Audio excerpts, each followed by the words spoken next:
Hey, true believers. Chris Mack coming at you with Amazing X-Men number 4. And this is part 38 of the Age of Apocalypse that we've been going over. And everything finally starts to come to a boiling point. Things start to come to fruition. And it was a really great read.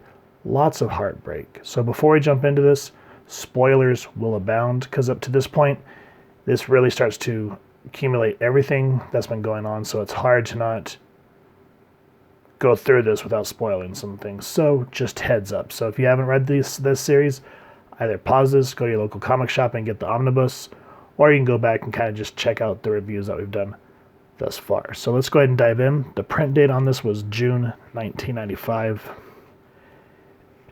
And as you remember from the last issue, the Shadow King tried to possess Bishop. He's able to reject it, but the Shadow King sees enough to know that what Bishop's saying is true. He gets a glimpse of the 616 universe. So the Magi are chanting, getting ready to try to purify him and kill him. And they're saying you're too great of a threat to be poisoning people and to see a world where our Dark Lord essentially is not present. And so you go from this really cult ritual here, which makes your skin crawl, but it creates the stakes, and you turn the page, and boom, a gorgeous vertical splash page, and you just see the pain and torment that Bishop is currently going through. And it's just great artwork. I miss seeing stuff like this because this was right on the cusp and back in the day when digital art was just starting to become a thing. So a lot of this is still traditionally done. There's gorgeous pages nowadays, but still there's just something classic that really hits you with this type of medium. Now that I've had a moment to enjoy the artwork, the dynamicness of it, let's talk about who made this. This is on Consecrated ground. This is Fabian Nicieza plot, Andy Kubert penciling, whoop whoop, Matt Ryan inker, Richard Starkins and Comicraft lettering, Kevin Somers and Digital Chameleon color art, and Bob Harris was confessional. I really like it that they did that. It just really always makes me laugh. So, with that said, let's continue on. And we go from seeing all this pain that Bishop's having to endure, and thankfully to be saved. And I like the way Storm comes flying in. The way that it's built up. Let me see if I can say it right here. It says, one of the Magi is like, the blood's frozen and the sudden cold. She says nothing as she flies down from the window, edge like a dagger of icy steel. Her name is Storm, with the mutant ability to manipulate the planet's energy patterns which dictate the weather. And just a classic hero pose. Here you won't see a lot of this in modern books anymore. They'd be like, oh, Storm, she's cranky right now. It'd be a joke. As where this is serious. And I just love that. It just looks like, Storm and then like a mixture of like Spider-Man and Nightcrawler all mixed into that. And just really, really awesome. So let's kind of skip past that. And so the other, because Bishop's like, did you come alone? He's like, no, I have Pietro and Banshee with me because the team's been stretched thin with everything that they've been having to do. So what they're doing is they're infiltrating the Magi's inner sanctum. He's like, it's not time for changing to the guard. And then you just see him just flop over. And Banshee says that he used what did he say? A hypersonic. Okay, let's do this. Hypersonic signal that scrambled the fluids in his inner ear, rendering him unconscious. And I like how Pedro just in conversation explains what Banshee did. Very cool bit. Now, here's where a spoiler is going to happen because we've been talking about the Magi. I'm sure a lot of you have been able to figure it out, but for those of you that cannot, you find that these are the dupes of Jamie Madrox. And in this universe, you can see the original is just in constant agony. And he goes, have you come to kill me? Has someone at last come to help me? Please, please, free me from Apocalypse. Oh God, please. So you learn here that Beast and Sinister had experimented on this guy with all the eugenics and pushed him past the point of what he could really do with his dupes to the point where it's really messed with him mentally, physically, and you can just see that he's almost a vegetable. And it's just, it's terrible because Jamie Madrox is one of my favorite characters from X Factor. So to see him treated like this by the hand of Apocalypse, it's eerie. But anyway, before we can get any more into that, we jump back to Westchester and we see that the astonishing X-Men team has returned.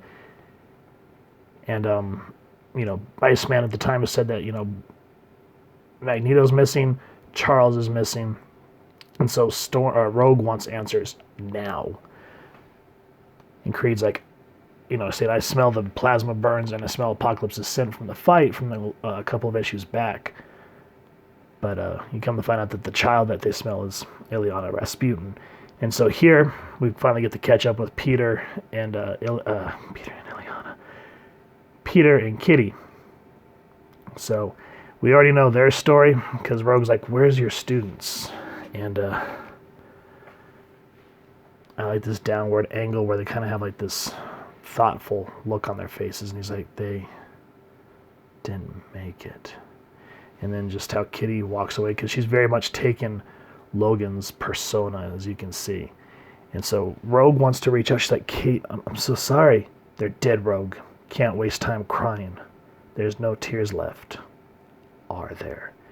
And you just see how she phases away because she doesn't want to be messed with. So you just see how hard Kitty is. I mean, she doesn't even call it Kitty. She goes by Kate. But you can just see how much, the opposite of what our Kitty Pryde is in the 616 universe. And how she just kind of closes off emotionally. Now, out of the Morlock tunnels, here comes Dazzler, Gambit, Rogue, Paris, Exodus, and Chaney, Laura Chaney. I think that's her name. Anyway, I like how Rogue is like, Gambit!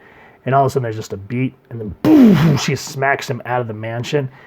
And she's like, where is my son? And she's like, I had to let him go. Go where? With who?